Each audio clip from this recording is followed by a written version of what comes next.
Sainte Anne est connue comme étant la mère de Marie et la grand-mère de Jésus. Il y a une célébration importante de Sainte Anne en Bretagne, à partir de l'existence de la grand-mère de Jésus, la foi au Christ, et puis l'intercession de Sainte Anne ont pris racine dans ce pays. Je trouve ce qui est intéressant, c'est de voir comment la foi des Bretons s'est exprimée dans le culte à l'égard de Sainte Anne.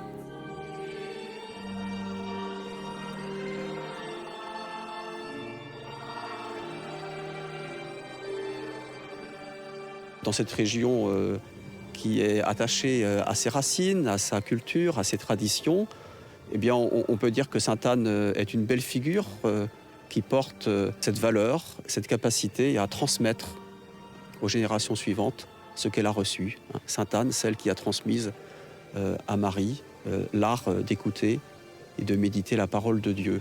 C'est une belle figure pour parler aussi de la Bretagne.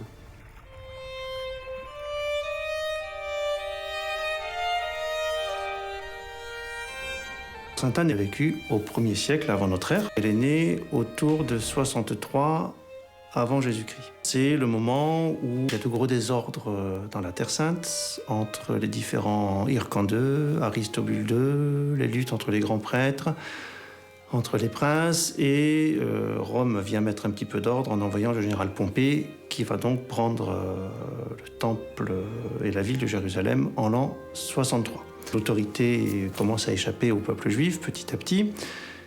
Et à ce moment-là, bien arrive la grand-mère de Jésus. Elle est d'un père qui a à la fois une propriété à Bethléem et une propriété à Jérusalem, puisqu'il a des responsabilités au temple.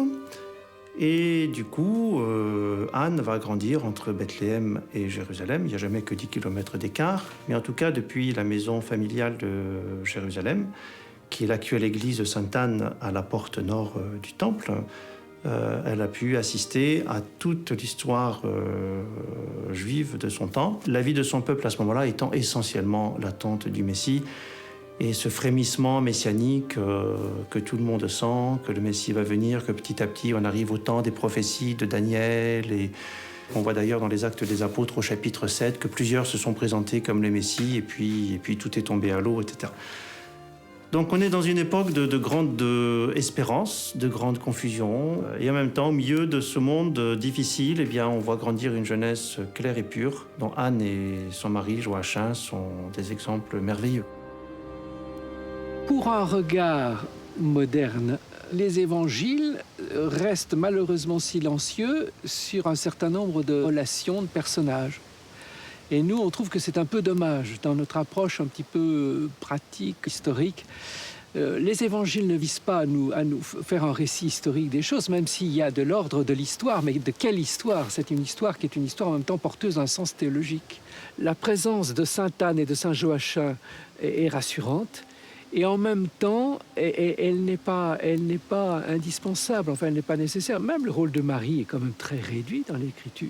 Les évangélistes sont d'abord des témoins du Christ. Ils sont d'abord des témoins de Jésus.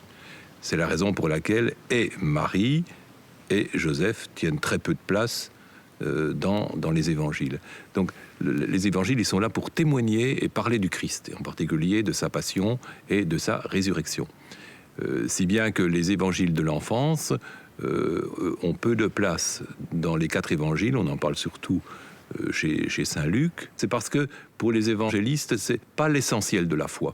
Si bien que les liens familiaux passent un peu en second plan. Et c'est la raison, je pense, pour laquelle on n'a pas de développement sur la famille de Jésus. Il y a à la fois les écrits et à la fois la tradition. Donc évidemment, Sainte Anne et Saint Joachim ne sont pas cités dans les évangiles. Bon, c'est dans le protévangile de Jacques qu'on en parle. C'est une tradition très ancienne, puisque le protévangile de Jacques est le plus ancien des écrits apocryphes, qui d'ailleurs au début s'appelait le livre de la Nativité de la Vierge Marie. Et c'est un père jésuite, Guillaume Postel, qui a donné au livre de la Nativité de la Vierge Marie le titre de protévangile de Jacques. Tout ce qui repose un peu sur le culte de la Vierge Marie a ses racines dans le protévangile de Jacques. Et c'est là que, évidemment, on raconte l'histoire de Anne et de Joachim avec beaucoup de détails. C'est la source principale, pas l'unique, mais c'est la source principale de ce que nous savons sur sainte Anne. Ce protévangile de Jacques, il se réfère à Jacques, frère du Seigneur, ou à Jacques, l'apôtre, mais en tout cas, il n'est pas écrit par le personnage en question. Prote-évangile, ça veut dire l'évangile des débuts, c'est-à-dire le récit des racines de la vie du Christ. Il est connu comme étant rédigé dans les années 160-170, donc au IIe siècle. Ce protévangile, il est classé parmi les apocryphes, mais c'est un petit peu dommage parce que dès qu'on a apocryphe, on se dit tiens, c'est louche, c'est dangereux, ça frise la gnose, etc. Il ne faut pas lire le mot apocryphe dans un sens négatif. Apocryphe, c'est tout simplement, ça n'a pas été retenu dans le canon des Écritures. L'Église primitive a eu le souci de garder des récits qui étaient très, très dépouillés. Mais tous ceux qui étaient très embellis, et surtout à la manière orientale, a été écarté. Dans la mise à l'écart de l'évangile de Jacques, du pseudo-Matthieu, etc., ce qui a compté, c'est la présence du merveilleux et de choses qui étaient finalement un peu trop annexes. Et par rapport aux évangiles finalement canoniques, qui ne s'encombrent pas trop qui ne s'encombrent pas de merveilleux. Ce texte qui est magnifiquement poétique, qui tient sur 5 ou 6 pages A4 de nos systèmes d'écriture. C'est un texte relativement court. Et il est composé en fait en 3 tableaux concentriques. Le premier tableau, c'est la naissance de Marie. Le 3e tableau, c'est la naissance de Jésus. Et le tableau du milieu, c'est l'Annonciation, comme passation de flambeau entre les 2 générations. La série iconographique représentant l'ensemble du protévangile de Jacques, la mieux conservée, se trouve à Padoue, dans la chapelle Scrovegni. Cette chapelle qui a été peinte par Giotto en 1305. C'est un écrit fondamentalement et profondément chrétien, qui est une réponse profonde aux déviations de l'époque contre lesquelles a lutté saint Irénée, qui sont la gnose et le messianisme. Donc on retrouve les mêmes objections, le même courant, le même contexte de fond. Saint Irénée a la grande réponse bien connue dans l'Adversus Héréses contre les hérésies. Et sous forme de poésie, le protévangile prend sa place de réponse chrétienne face à la gnose qui présente le salut comme une connaissance et avec un mépris de la femme absolument épouvantable, et face au messianisme qui considère que Jésus n'était pas le Messie et qu'il faut reprendre toute l'œuvre messianique avec un aspect de guerre. Et face à ce climat de la deuxième moitié du IIe siècle, le protévangile est véritablement une ode à la femme, une glorification de la femme dans tous ses états de vie.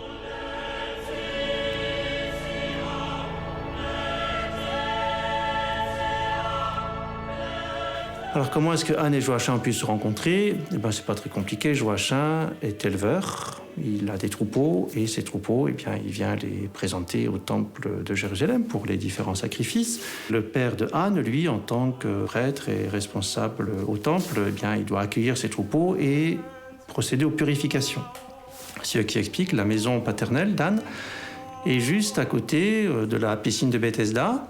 Et c'est dans ces grands bassins qu'on lavait les brebis avant le sacrifice. Et donc on imagine assez facilement que la jeune Anne, du haut de ses 18-19 ans, vivant là avec son père pour les services du temple, rencontre un beau jour ce jeune berger qui arrive avec ses troupeaux, Joachim, qui avait dans les 18, 19, 20 ans aussi, et puis que l'amour va jaillir dans leur cœur. Et donc voilà ce beau mariage, cet engagement de jeunes qui vont vivre une grande épreuve, qui est l'épreuve de la stérilité.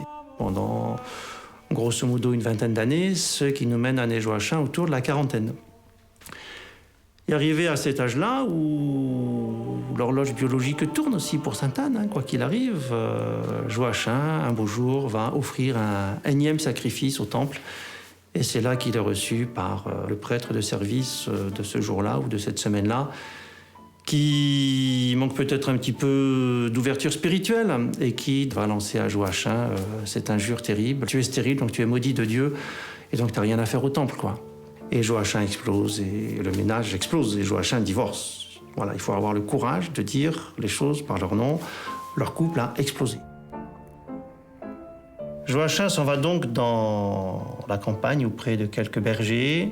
Et le lieu traditionnel qui est gardé en Terre Sainte, c'est le monastère de Saint-Georges in Cosiba, dans le Wadi Kelt, à une quinzaine de kilomètres à l'est de Jérusalem. Joachim arrive tout penaud, tout triste. Ses bergers ne comprennent pas. Le petit chien est tout à fait interrogateur. Joachim est là, dans un double chagrin qui est la stérilité et puis maintenant cette claque reçue de l'autorité religieuse. Anne se retrouve toute seule, abandonnée, et elle connaît aussi cette situation de tant et tant de femmes qui se retrouvent seules, abandonnées par leur mari, dans le chagrin, l'incompréhension, la solitude. Et dans sa prière, il est magnifique de voir cet ange qui passe par la fenêtre pour dire à Anne, eh bien oui, ton mari est parti, mais ne t'inquiète pas, il va revenir. Joachim, lui, est descendu au désert, et l'agneau qui a été refusé par le prêtre, eh bien, il va quand même l'offrir à Dieu.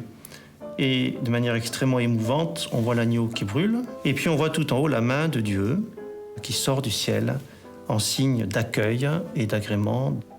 Quelque temps plus tard, un ange, on reconnaît les mêmes ailes, le même ange, la même figure que l'ange qui était allé trouver Sainte Anne dans sa chambre. L'ange vient dans une diagonale extraordinaire. C'est le fameux songe de Joachim où l'ange lui dit « Écoute, ce que tu as fait, c'est pas bien, il faut vraiment retourner auprès de ta femme. » Donc Joachim remonte auprès de sa femme. Anne est descendue à la porte dorée pour accueillir son mari et voyant son mari arriver de loin, court et se jette à sa rencontre. Cette représentation est absolument merveilleuse dans la mesure où nous voyons un personnage en noir, en deuil, le visage à moitié voilé, mais avec quelques servantes autour, et les servantes portant une robe de fête. Moi, j'aime bien penser que ce personnage, c'est Sainte Anne. Mais Sainte Anne, dans sa période d'abandon, de deuil, de questions. Et l'embrassade d'Anne et Joachim dessine un cœur absolument merveilleux. Ce regard si proche et si profond est absolument étonnant. Et ça nous amène 9 mois plus tard à la naissance de Marie. On retrouve la même petite chambre et nous avons, comme toutes les représentations de la nativité de Marie, les servantes, les sages-femmes qui font la toilette de l'enfant au pied du lit et puis l'accueil de l'enfant par la maman. Et puis on continue l'histoire du protévangile de Jacques avec le moment majeur qui est la présentation de Marie au temple et la petite Marie qui monte accueillie par le grand prêtre. Et dans cette présentation de Marie au temple, on a toute l'offrande d'une petite fille qui se donne au Seigneur, de parents généreux, fervents, pieux, qui offrent leur enfant. Et puis, concrètement aussi, on a l'entrée de Marie dans cette école du Temple, la meilleure école de cette époque, auprès des meilleurs rabbins juifs et donc le meilleur enseignement biblique qui puisse être. Dès que Marie est présentée au Temple, ce protévangile et les autres textes anciens ne parlent plus ni d'Anne, ni de Joachim. En tant que parents, ils ont rempli leur mission, ils ont passer en quelque sorte leur enfant au temple. Et maintenant, c'est au Seigneur de guider Marie. Ce qui amène à dire qu'on ne peut pas savoir si Anne a connu l'enfant Jésus ou pas. On peut très bien penser que Sainte Anne a connu son petit-fils, mais aucun texte écrit ne permet de l'affirmer.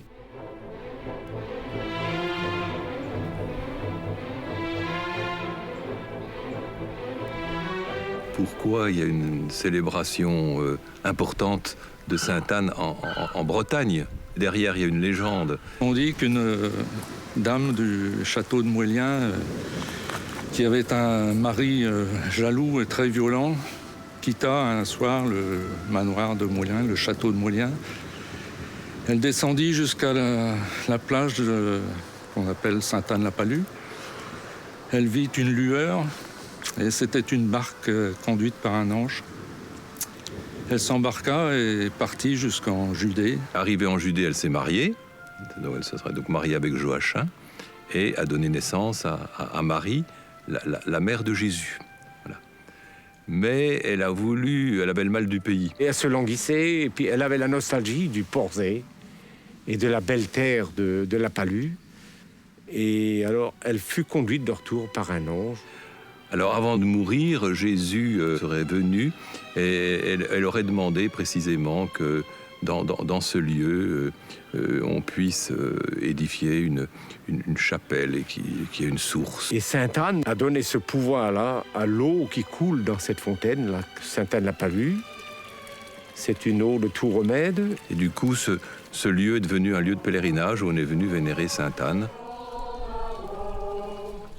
Anna aussi, en gaulois ou en langue celtique, ça veut dire marée. Est-ce qu'on n'a pas christianisé ce nom-là pour mettre la mère de Marie? Il y aurait une collusion probablement entre une Anna, qui serait une déesse irlandaise, qui serait considérée comme la mère des Bretons. On aurait christianisé la vénération qu'on avait pour cette déesse, on l'aurait christianisée en la rapportant à Sainte Anne, voilà, la mère de Marie. J'ai ma version à moi de Sainte Anne devenant patronne de la Bretagne.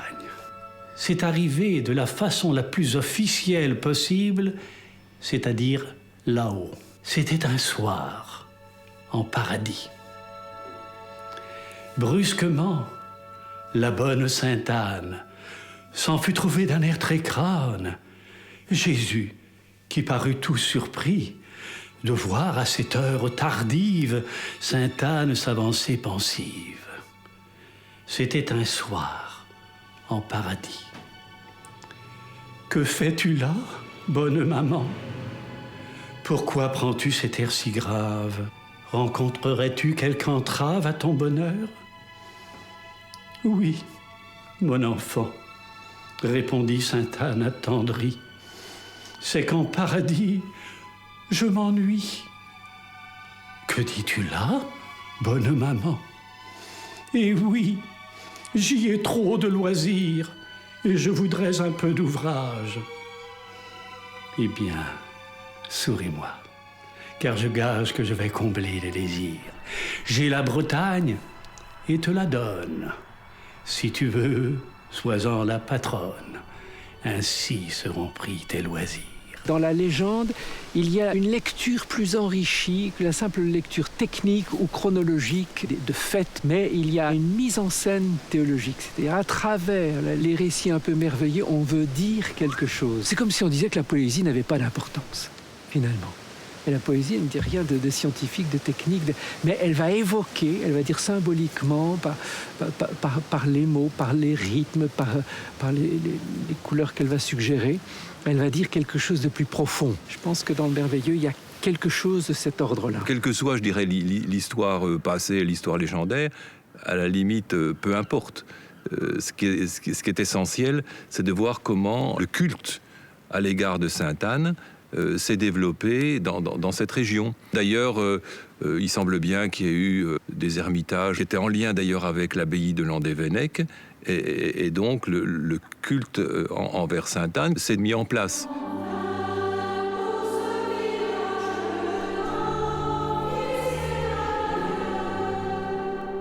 Nous sommes à l'abbaye Saint-Guénolé de Landévennec.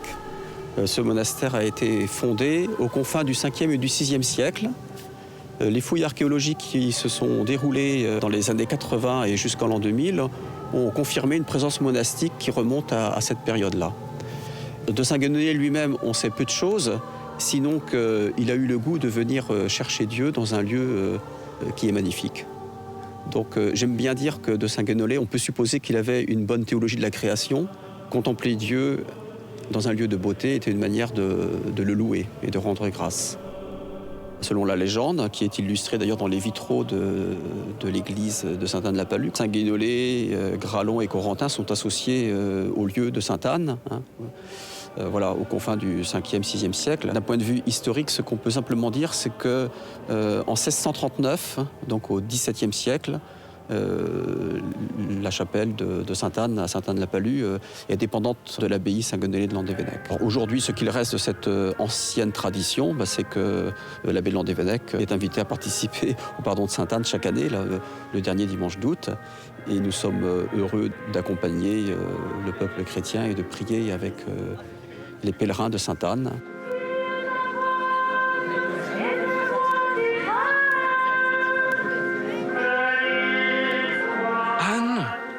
accueilli les promesses que Dieu avait faites à Israël. Elle les a accueillies, elle en a vécu. Elle a rendu ainsi possible la naissance de Marie. Proclamons la foi de l'Église.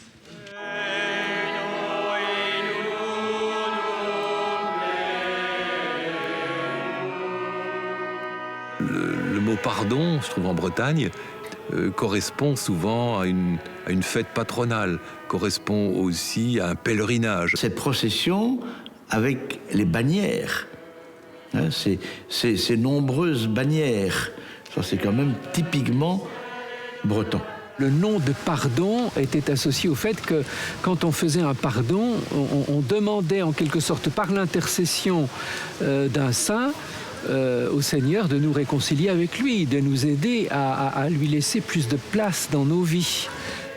Ce sont des moments qui rassemblent les gens dans une certaine simplicité de la foi, où on va chanter, acclamer le saint que l'on célèbre, hein, que l'on fête, toujours en lien avec Jésus-Christ, bien sûr. Ici, l'on chante beaucoup. Et on constate que les gens de la côte chantent beaucoup plus que les gens de la terre, de l'intérieur, disons. Parce que les gens de la côte sont habitués à parler très fort et à chanter très fort, parce qu'il faut contrer le bruit du vent, le bruit de la mer.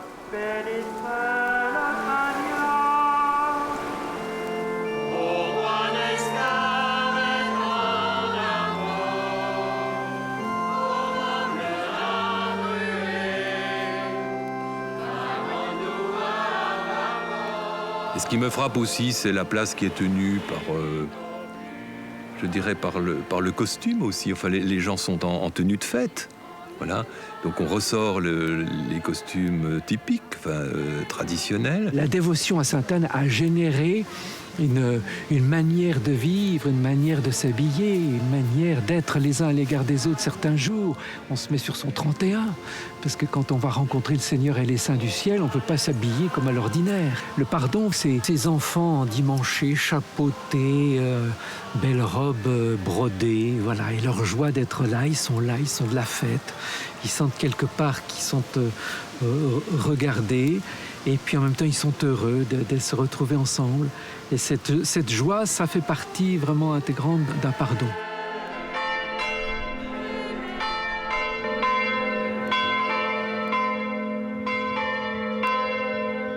Ce genre de manifestation aide à approfondir la foi chrétienne. Et une foi chrétienne qui ne soit pas complexée, qui soit à la fois profonde, qui n'ait pas peur de se manifester dans le monde pluraliste dans lequel nous nous trouvons. Ce type de rassemblement sert à plus de fraternité. Fraternité proche et puis fraternité universelle.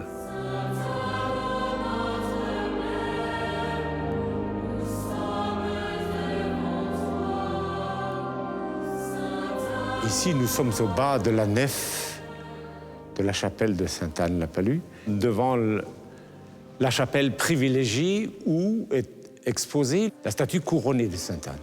Il y a un magnétisme très très puissant là. Donc on l'a placé là-dessus. Et c'est pour ça que les gens, en faisant le tour, là, certains sont très émus ou ils se sentent très bien. Il y avait des messes votives qu'on disait là, qui étaient célébrées là.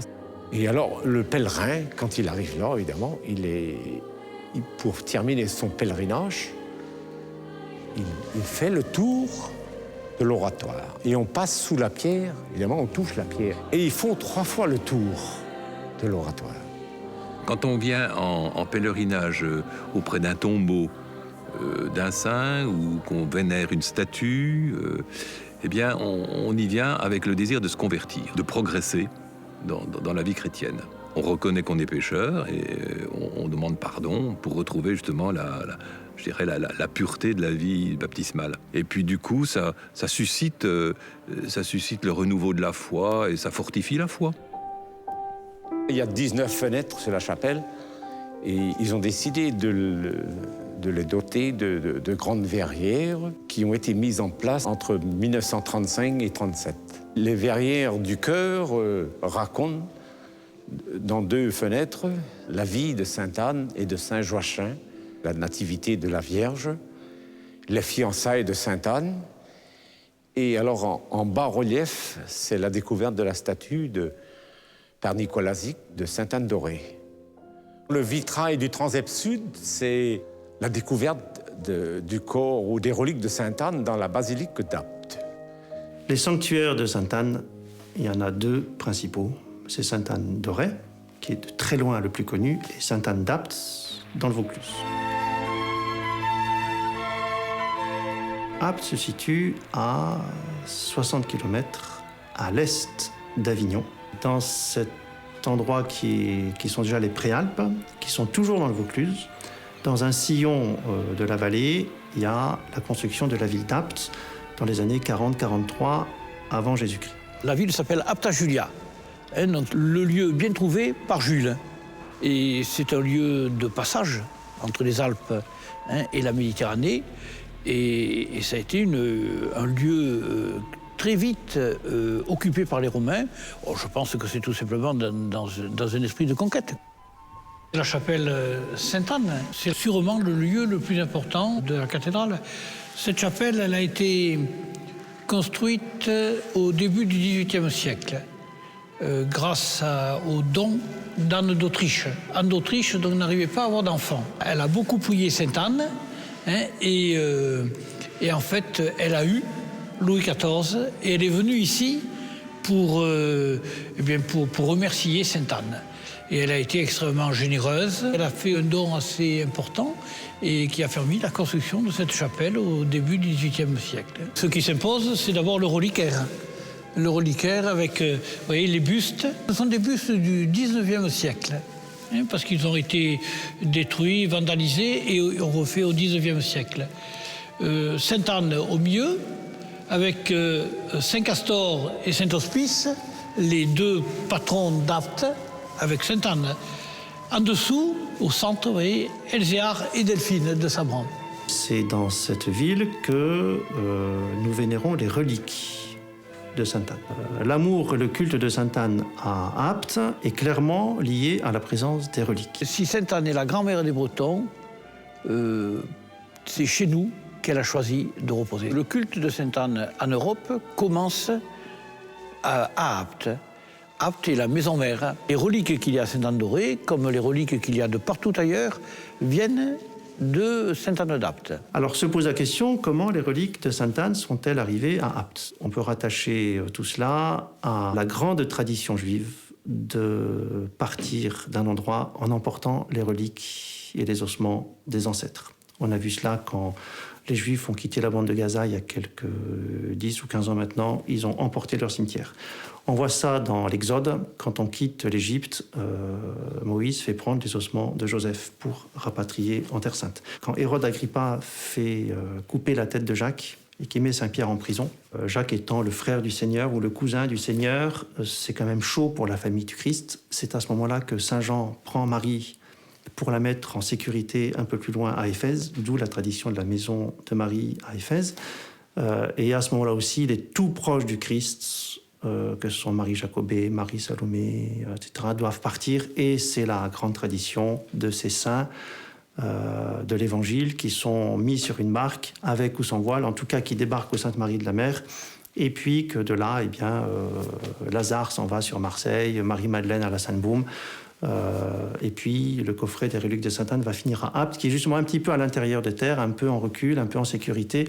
Tout le monde n'a pas la même version de l'origine des reliques à Apt. En fait, on sait qu'il y avait des chevaliers de l'ordre de Jérusalem qui ont participé, qui étaient du pays d'Apt et qui ont participé à la première croisade. Or, la première croisade s'est terminée à la fin vraiment les dernières années du XIe siècle. Et c'est curieux que le culte de Sainte-Anne commence au début du XIIe. Donc moi, je suppose que ce sont des croisés du pays d'Apt qui ont eu la possibilité de récupérer les reliques de Sainte-Anne et qui les ont emmenées avec eux.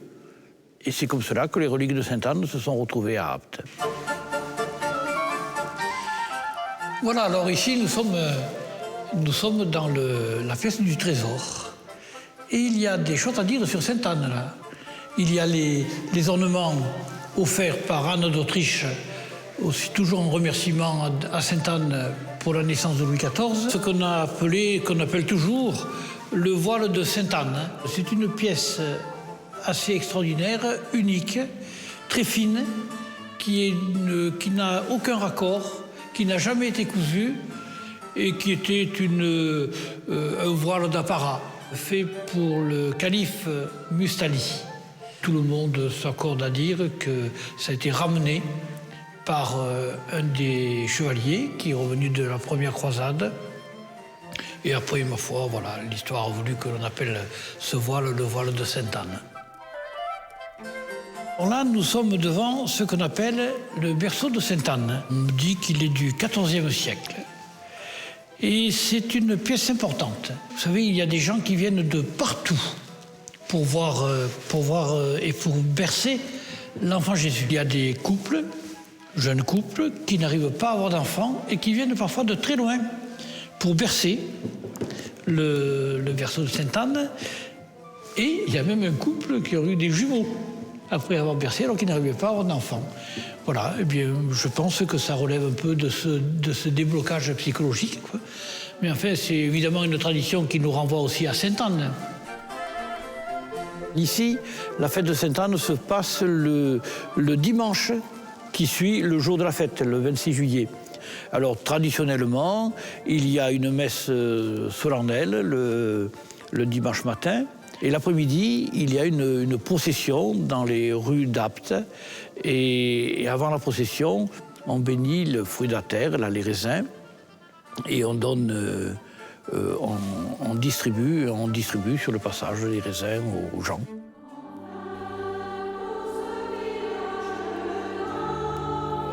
À Sainte-Anne-d'Auray, on a une tradition qui est complètement différente, qui n'est pas liée à des reliques ou à des ossements, ou à une tombe donc finalement, mais qui est reliée à une apparition de Sainte-Anne à Nicolasique entre 1623 et 1625. Comme la Sainte Vierge est apparue à Lourdes, eh bien Sainte-Anne, sa maman, est apparue ici. Et c'est le seul endroit au monde où Sainte-Anne, la maman de Marie, est apparue. La première apparition a eu lieu à La Fontaine. Donc Nicolasique venait à la tombée de la nuit faire boire ses bœufs. Yvon Nicolasique décrit cette dame donc habillée de blanc avec une grande majesté. Lorsque Sainte-Anne apparaît ici, donc au début du XVIIe siècle, d'abord le village s'appelle Kerana. Donc ça veut dire le village d'Anne. Il priait Sainte-Anne comme tous les habitants de ce hameau. C'était une tradition de ce terroir. Il y avait autre chose qui se disait, qu'il y avait eu ici autrefois une chapelle. Et ils vont en avoir les preuves lorsqu'il va découvrir la statue au milieu des ruines. C'est là qu'il va comprendre que là, il y a en dessous la terre et les ronces et les arbustes, il y a des pierres et que ces pierres venaient donc de la chapelle qui était là en dessous. Il y avait le signe qu'au 7e siècle, ici, il y avait déjà une dévotion à Sainte-Anne. Elle a continué ici, puisque Yvon Nicolasique, des siècles après, avec les autres de ce hameau, priait Sainte-Anne. Au Moyen-Âge, il y a beaucoup d'endroits où on va trouver une statue, ou bien il va y avoir une apparition, et vont se développer justement des rassemblements et des pèlerinages. On pourrait appeler ça de la piété populaire, mais qui est aussi enracinée sur la foi. Je pense qu'on peut pas mépriser ce genre de démarche et d'actes, parce qu'au fond, il y a une confiance dans les saints qui peuvent prier pour nous, qui peuvent intercéder pour nous. Et du coup, c'est une manière de vivre sa foi d'une façon simple et de poser justement un acte de confiance en ceux qui sont capables d'intercéder auprès de Dieu. Nous nous trouvons ici dans ce que l'on peut appeler l'autel de la dévotion, là où les gens viennent prier principalement, donc devant la statue de Sainte Anne, qui contient le reste de la statue découverte par Nicolas Zic, parce que celle-ci a été brûlée à la Révolution. Et donc, à gauche, dans ce globe, il y a les reliques de Sainte Anne qui ont été données au sanctuaire par Louis XIII, la relique venant d'Apt.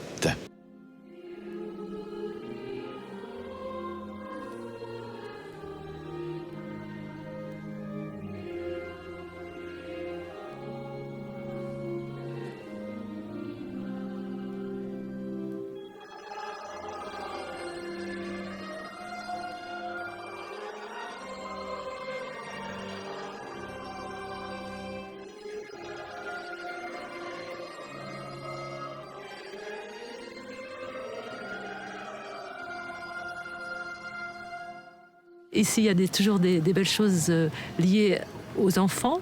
Dans ce sanctuaire, Sainte Anne, beaucoup sont venus la prier dans des difficultés pour avoir des enfants ou dans des difficultés relationnelles. Sainte Anne, c'est cette mère et cette grand-mère, mère de la Vierge Marie, qui l'a éduquée, qui lui a transmis cette parole de Dieu. Alors c'est vrai que c'est une belle école, une belle école de croyants et une belle école familiale que de venir auprès de Sainte Anne. Dans de nombreux endroits, on voit cette représentation de Sainte Anne assise qui présente le livre des Écritures à Marie enfant et donc qui, sur les genoux de sa mère, apprend à lire la parole de Dieu. C'est quelque chose de magnifique. La tradition iconographique se base évidemment très très fortement sur le protévangile de Jacques, mais je dirais pas tellement qu'elle se base sur le protévangile, elle se base sur la tradition orale dans laquelle va puiser le protévangile de Jacques. À Rome, à l'église Sainte-Marie-Majeure, qui date du 5e siècle, les mosaïques de l'arc triomphal sont particulièrement intéressantes. Donc on est là au-dessus du baldaquin, en haut à gauche, nous voyons l'enfant Jésus comme un roi sur un immense trône, un immense coussin, avec d'un côté Marie et de l'autre côté un personnage en noir. Ce personnage en noir, les différents spécialistes hésitent à en faire une représentation de la synagogue qui regarde cet enfant de manière assez perplexe. Les spécialistes hésitent également à voir dans cette personne une figure de Sainte Anne. Et si vraiment c'est Sainte Anne qui est représentée là, c'est clairement la plus ancienne représentation connue de Sainte Anne. Dans la mesure où ce personnage de Sainte Marie Majeure ne serait pas Sainte Anne, la plus ancienne représentation connue de Sainte Anne serait celle de Pharas. La cathédrale de Pharas, qui est une cathédrale du 8e siècle, a été démontée et transportée à Varsovie, à un des musées de Varsovie. Et nous avons là cette image tout à fait étonnante qui nous dit qu'il s'agit bien de Sainte Anne, Anna et Méter Théotokos. Anne, la mère de Dieu. Anne est représentée seule, sans Joachim, avec ses yeux écarquillés d'émerveillement, et puis ce doigt sur la bouche qui nous invite au silence, au calme, à l'admiration devant ce double mystère de la naissance de Marie dans son Immaculée Conception et la naissance de Jésus, Sauveur. À Sainte-Anne-d'Auray, nous avons eu des collectionneurs qui ont pu rassembler les différentes images de Sainte-Anne, des statues polychromes allant du XIVe au XIXe siècle, ou beaucoup d'ex-voto, donc des objets déposés en l'honneur de Sainte-Anne, en remerciement ou pour demander une grâce. On va découvrir tous les visages de Sainte-Anne. Il nous a paru intéressant de montrer la richesse de la personnalité. C'est une femme, c'est une épouse, c'est une mère, c'est une grand-mère, c'est une belle-mère. Et donc on vient à Sainte-Anne pour la prier. Au trésor, on dépose toutes sortes d'ex-voto pour tous les aléas de la vie, tous les soucis de la vie, les examens, les maladies, le désir d'enfant. Et Sainte-Anne, cette femme qui a eu multiples visages, mais comme toute femme finalement, on peut la voir sous ses différents aspects, selon qu'on vient plutôt la prier comme grand-mère, ou plutôt la prier comme mère, ou comme épouse. Et donc on a essayé de répartir ces figures selon ces différents thèmes. Sainte Anne est souvent représentée avec un livre qui se déplace dans ses mains. qui peut être fermé, qui peut être ouvert. Alors quelquefois on représente par exemple Sainte Anne seule. Et souvent quand elle est représentée seule, le livre est ouvert dans ses mains. Donc c'est la femme de l'Ancien Testament qui scrute la parole, qui se sent héritière d'une parole. C'est la femme juive qui espère que le Messie va naître d'elle, comme toute femme juive. Et puis ensuite, le livre, elle le transmet à sa fille. Donc c'est là qu'on arrive dans les éducations. Elle transmet la parole qu'elle a elle-même méditée et elle apprend à sa fille à la lire. C'est la parole de Dieu qu'elle donne à sa fille pour que sa fille elle-même ait l'espérance de devenir la mère du Messie. Et puis ensuite, dans les Saintes Anne dites trinitaires, c'est-à-dire quand on a à la fois Sainte Anne, Marie et l'enfant Jésus, le livre aussi se promène dans les mains de Sainte Anne. Ça, c'est une iconographie plutôt de la fin du Moyen-Âge, alors que les éducations de la Vierge apparaissent surtout au XVIIe, XVIe, XVIIe siècle, au moment où on commence à se préoccuper de l'éducation des filles. Et donc Sainte Anne, sous cette forme-là, devient la patronne des enseignantes ou des bonnes mères qui éduquent bien leurs filles. Sur ce trottoir, nous avons donc les Sainte Anne éducatrices, la Sainte Anne qui désigne le livre à sa fille, avec à l'intérieur ABCD, EFG, donc c'est un abécédaire, mais un abécédaire qui pour moi est plutôt une Bible en réalité. Et celle-là qui me tient à cœur particulièrement, d'abord parce que c'est un reste, et j'aime bien les œuvres inachevées. Bon, celle-là, elle n'est pas inachevée, elle est partiellement détruite, mais l'imagination est obligée de travailler pour compléter ce qui manque. Et finalement, il reste le principal. Il reste un visage, un sourire, un regard, et puis une main qui désigne avec le doigt. Alors on sent bien, quand on compare avec les autres qui sont à côté, on comprend bien ce que Sainte Anne désignait et ce qu'elle faisait, mais ce geste est plein de sens, et chaque visiteur peut essayer de savoir ce que cette main lui désigne à lui, une perspective, un avenir, une question, voilà. Mais Sainte Anne a quelque chose à nous dire et à nous montrer. Ici, sur cet espace assez long, nous avons réparti les Saintes Anne dites trinitaires qui nous montrent différents types de relations entre Sainte Anne, sa fille et son petit-fils. La manière dont les visages vont se rapprocher, ou la manière hiératique, ou au contraire plus tendre, va nous dire finalement différents modes de relation de Sainte Anne avec sa fille et son petit-fils. Alors ici, par exemple, une qui est la plus tendre peut-être, où Sainte Anne elle-même ne porte pas le voile, mais des cheveux libres sur les épaules. La petite Marie a la même chevelure, et puis l'enfant Jésus, on ne sait pas très bien s'il est dans le sein de Sainte Anne ou dans le sein de Marie. Voilà, il y a une coordination des deux femmes pour tenir l'enfant, et puis la main de Sainte Anne qui tient le pied. Alors le pied est assez altéré, on voit mieux ce geste ici sur cette deuxième sculpture, mais où là Sainte Anne a davantage une position de femme debout, de femme forte, elle est couronnée, alors que dans cette première sculpture, on avait vraiment une liberté de mouvement beaucoup plus spontanée et beaucoup plus affective, on va dire. Ici, effectivement, Sainte Anne apporte la couronne, comme Marie, l'enfant Jésus, le globe. Donc là, on sent qu'on a voulu dire déjà quelque chose de la royauté du Christ, et du coup de l'honneur qui est dû à sa mère et à sa grand-mère, mais avec toujours cette tendresse affective qu'on ne retrouve pas du tout sur la suivante, par exemple, qui est beaucoup plus droite, avec ici une hiérarchie. Sainte Anne, Marie, l'enfant n'est que sur les genoux de sa mère et non plus dans les bras de Sainte Anne. Ici, on a peut-être plus voulu dire une généalogie un peu plus stricte.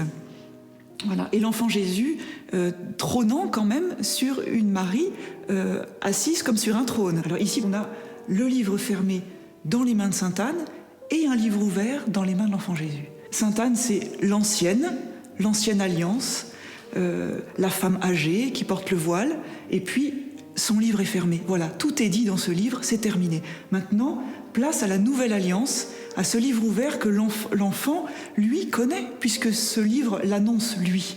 Et on a donc ce jeu de parallèle entre les deux livres, Marie qui fait une très belle transition. Donc Sainte Anne, ici, c'est vraiment l'ancêtre qui a transmis et qui a bien joué son rôle, et maintenant, quelque chose de neuf peut naître. Alors, ici, une des plus belles sculptures de la collection, une œuvre mosane vers 1500, tout à fait exceptionnelle, qui va faire l'objet d'une étude en vue d'une restauration, on espère assez prochainement, parce qu'on soupçonne que derrière cette peinture marron, il y avait de la dorure. Le livre sur les genoux de Sainte Anne, donc c'est vraiment le livre qu'elle avait dans ses mains à elle quand elle est représentée seule. D'ailleurs, on voit qu'elle a encore les doigts entre 2 pages. C'est un livre qu'elle connaît, qu'elle a feuilleté, qu'elle a médité. Et cette fois-ci, c'est l'enfant Jésus qui joue avec les pages. Alors, on a une première lecture qui peut être très littérale et très réaliste. On a envie de dire à cet enfant, attention, il ne faut pas le laisser faire, il va abîmer le livre. Vous voyez, il a un geste très très spontané de bébé. Et en réalité, quand on regarde plus attentivement, on s'aperçoit que lui aussi a un geste pour choisir une page. Comme Sainte Anne a mis son doigt entre 2 feuillets, lui, il a délibérément choisi une double page, et lui a la bouche ouverte, c'est lui qui parle, alors que les 2 femmes écoutent. Elles ont la bouche fermée, et donc c'est le Christ aux disciples d'Emmaüs qui explique ce qui le concerne dans les Écritures. C'est vraiment le Jésus qui accomplit ce que dit ce livre et qui l'explicite. Alors en plus, l'enfant est nu. On se demande quelquefois pourquoi dans les Saintes Annes trinitaires, l'enfant Jésus est nu. Il y a peut-être aussi toute une méditation sur le corps du Christ, donc le Verbe incarné, la parole, le corps donné. Voilà, on a ici cette très belle association des deux modes de présence finalement du Christ au cours de la messe, dans sa parole et par son corps. Et puis cette statue aussi très belle dans son dos. Il y a un geste vraiment très, très tendre de Sainte Anne qui passe la main dans le dos de Marie. Et on retrouve, comme dans les sculptures plus anciennes, cette différence entre Sainte Anne avec le voile de la personne âgée, alors que Marie a les cheveux libres sur les épaules, avec un grand naturel. Donc voilà, l'enfant sur les genoux de Marie, mais qui se tourne vers sa grand-mère.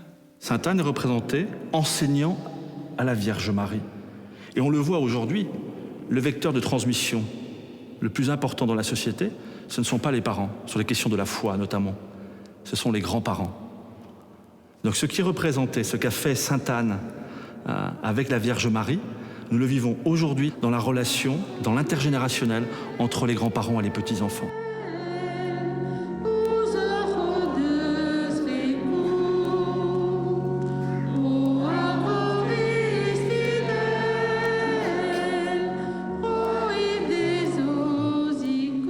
Il faut nous dire qu'on est les petits-enfants de Sainte Anne durant cette célébration.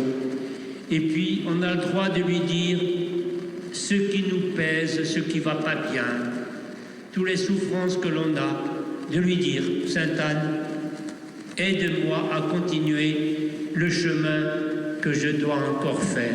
Le pape François revient souvent sur la place des grands-parents.